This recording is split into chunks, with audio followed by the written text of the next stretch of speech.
माझं तर काय ऊसाला हातच पुराणा गेलाय. एवढा ऊच ऊच ऊस आलाय की तसला ऊसच नव. तोडायला उड्या मारू तोडायला तरी बी मला तुटच ना झालाय. ते खुरप्यावाल्या अन्नाचं आपलं बरं आहे.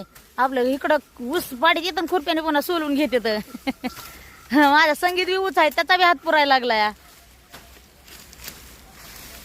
संगम भया बी ऊच आहे त्याचा बी हात पुरालाय. संगम भया तर त्या ऊसाच्या बुडात बी दिसना गेला. आमच्या मालक तर दिसत न झाले तर ऊसामध्ये. तरी बी लय उगा अशा उड्या मारू ऊस तोडायला लागले. चला आपण त्यांच्याकडे जाऊ. तोडा बरं बघू द्या काय ऊस तोडतात. एक कवळा वाढा बरं एक कवळा. संगम भया हात पुरायलाय का? आय भैर कानात हेडफोन घातलाय आणि बघायला हात पुरायलाय का? हात पुरायलाय म्हणा बाबा हात पुरायला. मालक आता आमचे पाणी पिऊन गार होते का काय काय माहिती. आका हात पुरताय का उसाला? पुरताय का दादा हात पुरताय का उसाला?